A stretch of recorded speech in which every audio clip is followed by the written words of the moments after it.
Sweet, we got parts. Let's put them in. New alternator, new battery. So I replaced the battery because I believe it dropped a cell and it just wasn't holding a charge. Now as far as the alternator, you saw in the last video that was the diagnosis on this guy. It was not keeping up with demand as far as the charge goes. And I can't remember if I mentioned in the last video if some of the issues were going on. So I actually jump start the car, let it run, and it was running for maybe about 3 or 5 minutes and it died because it wasn't keeping up with demand. So if you have a dead battery and you get the car started, the alternator is actually supposed to keep up with demand and keep the vehicle running. That was not the case. So that's why I decided to warranty this guy out, get another one, and we're gonna put this in. And we're gonna do some tests on it, make sure everything's up to par. From there, we're just gonna drive it. Hopefully we could enjoy the car instead of wrench on it, because I mean, it's summer and I'm tired of the car being in the garage. We rise up from the dust and clean my throat. We all have our reasons why we are on this track. Oh, we all have our burdens, yeah, but we just keep on fighting and we never look back.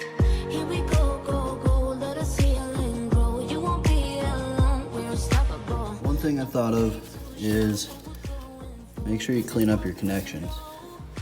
And this guy is a little dirty, which the angle that you guys are at, it's super easy to see. But take a little bit of brake clean, spray it on there, wipe it off. Just make sure you guys get a good connection. Never hurts.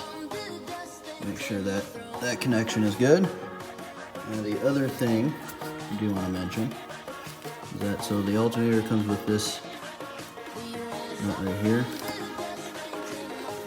You see that on the outside of it. So it comes with a washer, a locking washer. So basically it grips onto it so it doesn't rattle or back its way out of it. So important that you get something like that. If you don't have that, you might want to find something like this. I probably wouldn't recommend Loctite because I don't think that helps with the grounding of everything, or the connection I should say. And just put that on there.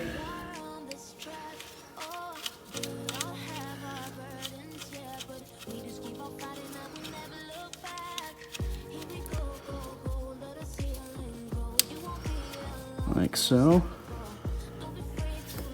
Make sure she's snug. And I'll tighten it down with a wrench.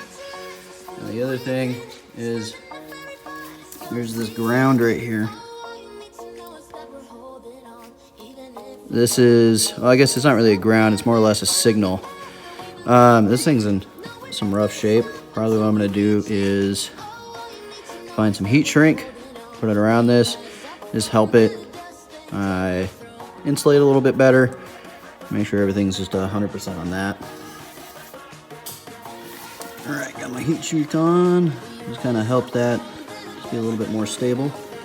And I don't know if you guys can quite see it.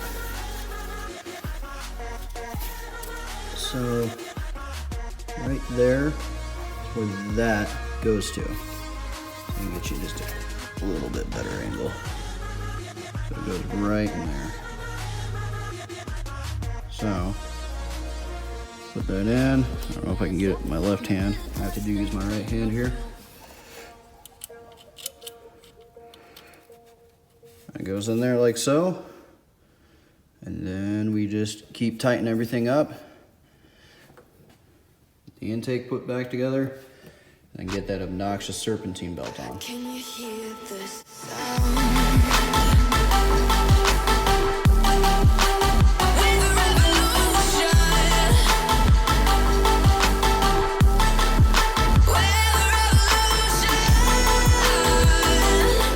A little issue. This is what's left of the O-ring of the dipstick.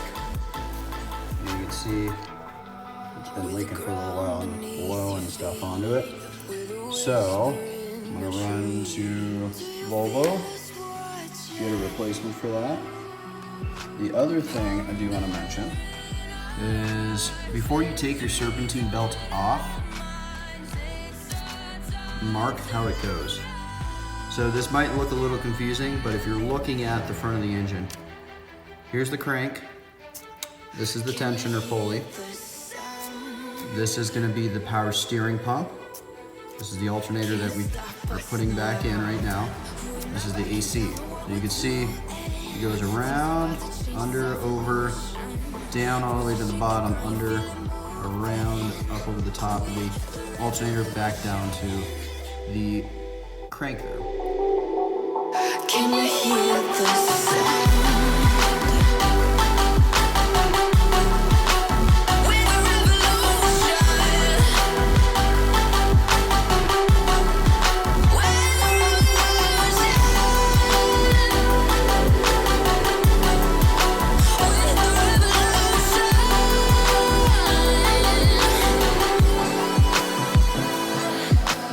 Serpentine belt is on, guys. Made it a lot easier than last time. I think I knew what I was looking for. One thing I did come across is that between the alternator and the crank, I actually had it twisted. Right down there, I had it twisted, and I had to just untwist it and then basically line up everything on the grooves there.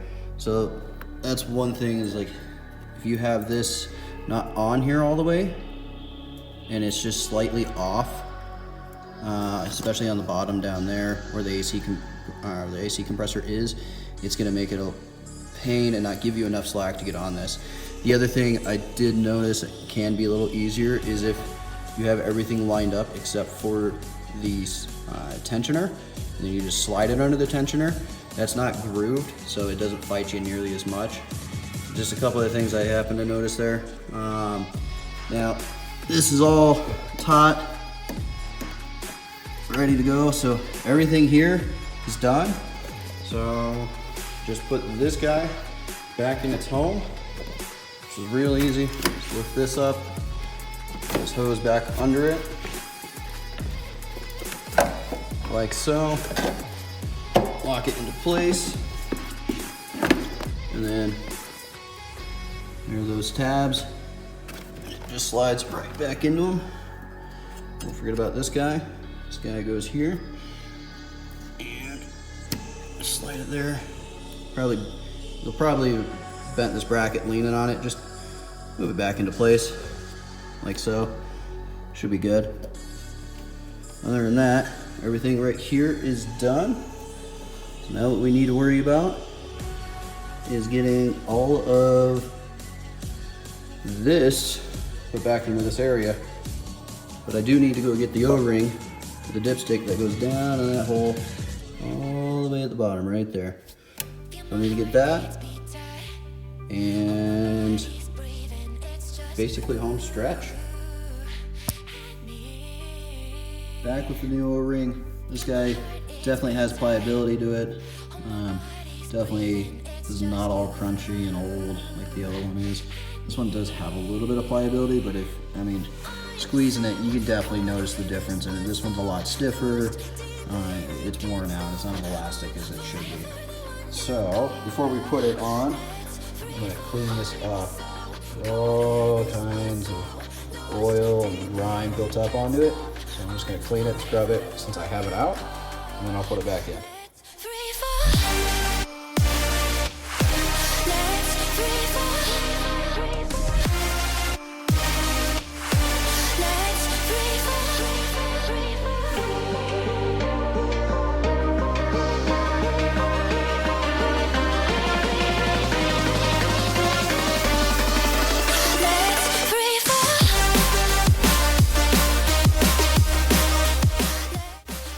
So much better. Get all that crap off there. It's not perfect, but we'll definitely get the job done. There's a whole bunch of buildup of grime there. So, I'm gonna put that O-ring on.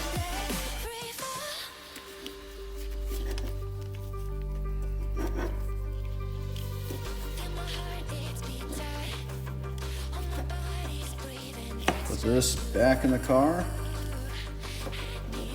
We'll be good to go. We can put the rest of the car back together, the intake and so on, and start the car, make sure everything's 100%. From there we can drive it. So this guy goes right down there.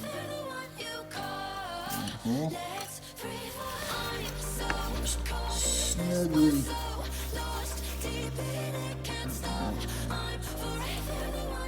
I will say probably a little bit better if you maybe lube it up with some oil. But you should feel it just kind of pop in there, and then you're good.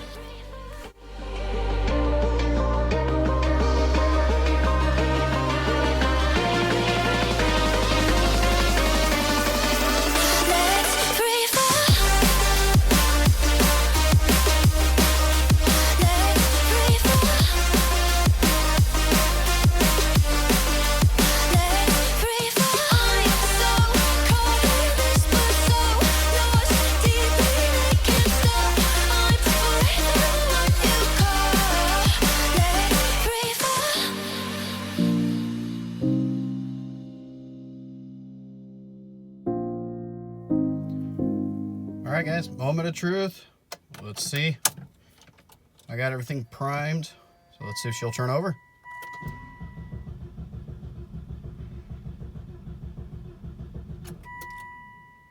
Huh.